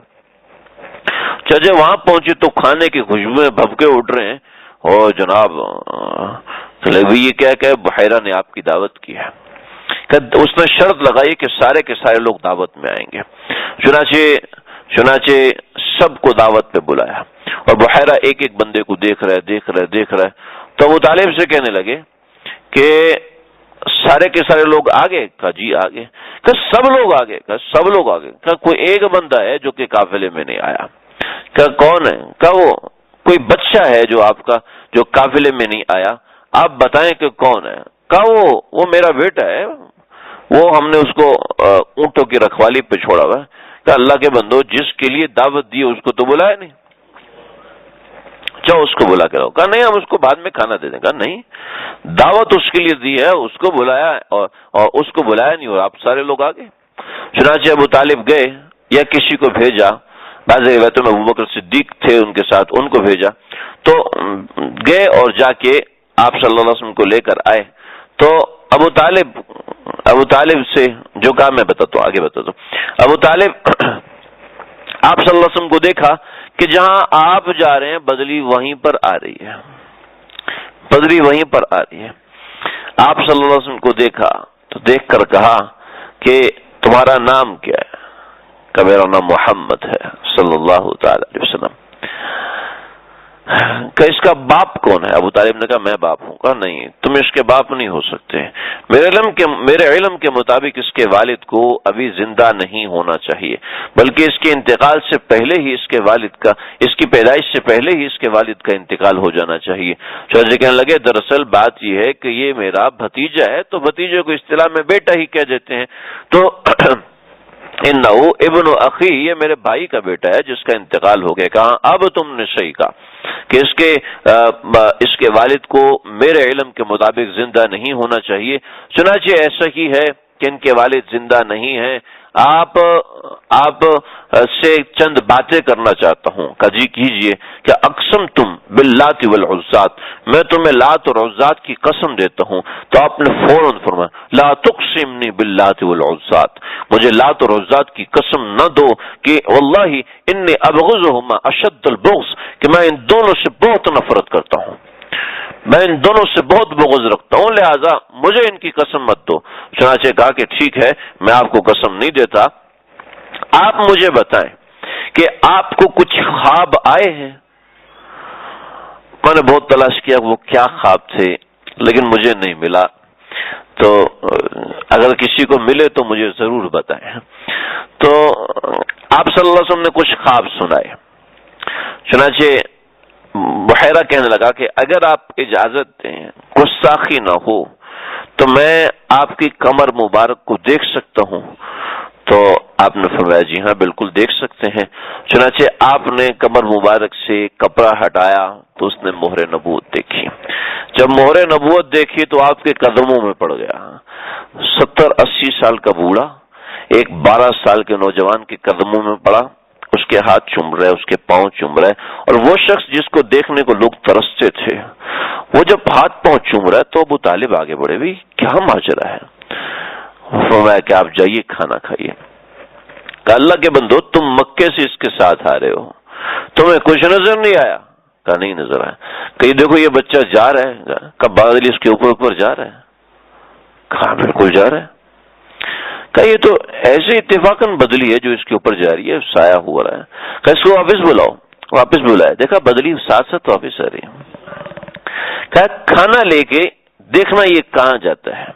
کہا یہاں پر ایک درخت ہے جس درخت کے نیچے ہمارے نبی حضرت عیسیٰ نے پڑاؤ ڈالا تھا، اور انہوں نے فرمایا تھا کہ اس درخت کے نیچے صرف ایک بندہ آ کے بیٹھے گا اور وہ بندہ محمد مصطفیٰ صلی اللہ علیہ وسلم ہوگا۔ چنانچہ مجھے اس آخری نشانی کا انتظار ہے۔ چنانچہ آپ نے کھانا لیا اور اس سوکھے ہوئے پیڑ کے نیچے آ کے بیٹھ گئے، اور پھر روایتوں میں آتا ہے کہ وہ پیڑ سوکھا ہوا تھا اسی وقت سبز ہوا، اور سبز ہو کے اس کے پتے بڑے ہوئے، اور پتوں نے بڑے ہو کے آقا صلی اللہ علیہ وسلم کے اوپر سایہ کر دیا، اور آپ نے نیچے بیٹھ کے کھانا کھایا۔ آج بھی وہ درخت اس صحرا میں اسی طریقے سے قائم ہے، ہمارے آقا صلی اللہ علیہ وسلم نے اس کے نیچے بیٹھ کے کھانا کھایا تھا، اور حضرت عیسیٰ نے فرمایا تھا کہ اس درخت کے نیچے صرف محمد عربی صلی اللہ علیہ وسلم آ کے قیام کریں گے، چنانچہ وہی ہوا۔ لگے میں تو ابھی دیکھ کے پہچان گیا، تم کب سے دیکھ رہے ہو، تم پہچان نہیں سکے۔ ابو طالب میں آپ کو قسم دیتا ہوں، میں آپ کو قسم دیتا ہوں کہ اس بچے کو واپس لے جاؤں۔ اس بچے کی اس عمر کے اندر جو یہود اس کے بڑے دشمن ہیں، لہذا اس کو جلدی سے واپس لے جاؤ۔ تو ابو طالب نے کہا ٹھیک ہے دیکھ لیں گے۔ اتنی دیر میں 6 افراد جو کہ مسلح تھے، روم کی فوج کے 6 افراد ایک جرنیل کے ساتھ راہب کے پاس پہنچے اور راہب کے پاس بیٹھے۔ ابو طالب دیکھ رہے ہیں، کہا ہمارے راہبوں نے اور ہمارے کاہنوں نے بتایا ہے جو عیسائیت اور یہودیت کا سب سے بڑا دشمن ہے وہ 12 سال کا نوجوان ہو چکا ہے اور وہ ہمارے اس علاقے میں داخل ہونے والا ہے، اور ہمیں ہمارے علم اور ہماری کتابوں کے مطابق وہ آپ کی خانقاہ کے آس پاس ہے۔ آپ ہمیں بتا سکتے ہیں کہ وہ کہاں پر ہے تاکہ ہم اسے گرفتار کریں یا ہم اسے قتل کر کے واپس چلے جائیں، ہمیں یہ مشن دیا گیا۔ تو راہب نے کہا کہ ٹھہر جاؤ۔ کھانا بنا ہوا تھا، کھانا کھلایا۔ کھانا کھلانے کے بعد بتایا کہ جو کھانا تم نے کھایا یہ کھانا اسی کے لیے بنوایا تھا، اور یہ بتاؤ تمہاری کتابوں میں سچ لکھا ہے جھوٹ لکھا ہے؟ سچ لکھا ہے۔ جب کتابوں میں سچ لکھا ہے کہ عیسائیت کو تباہ کرے گا، یہودیت کو تباہ کرے گا، تو تم مارنے کیوں آئے اسے؟ اگر تم مارنے آئے ہو تو تم تو گے، یا تو وہ تمہیں مارے گا یا پھر تم اسے مارو گے۔ اگر تم اسے مارو گے تو تمہاری کتابوں میں جھوٹ لکھا ہے، تمہاری کتابوں میں غلط لکھا ہے۔ ہاں بات تو آپ صحیح کر رہے ہیں، تم ایسا کرو اپنے اس عمل سے توبہ کرو اور واپس چلے جاؤ۔ ان کو بتاؤ کہ ہمیں وہ بچہ نہیں ملا۔ چنانچہ وہ 6 بندے اور ایک ان کا سردار وہ ٹروپنگ واپس گیا۔ ابو طالب نے دیکھا، کہا دیکھ رہے ہو، اس کو فوراً واپس لے کے جاؤ۔ یہ تو سمجھنے والے تھے، سمجھ گئے، میری بات کو سمجھ گئے، مان گئے، آگے کو کوئی نہیں سمجھے گا۔ چنانچہ ابو طالب آپ صلی اللہ علیہ وسلم کو لے کے واپس مکہ شریف تشریف لے آئے، اور پھر دوبارہ آپ کو چھوڑ کے دوبارہ وہ شام کے سفر پر گئے۔ اس کے بعد پھر آپ صلی اللہ علیہ وسلم نے خود بھی شام کا سفر کیا، اور اس وقت اللہ نے آپ کی حفاظت فرمائی، کوئی ایسا معاملہ نہیں ہوا۔ اس کا ذکر انشاءاللہ آئندہ کروں گا، یا کچھ موقع ہوا تو میں کچھ دیر میں حاضر ہو کے انشاءاللہ دوبارہ آپ لوگوں کو جمع کروں گا۔ اللہ تعالیٰ مجھے آپ کو ہم سب کو سمجھنے کی، عمل کرنے کی توفیق عطا فرمائے۔ وآخر دعوانا الحمدللہ رب العالمین۔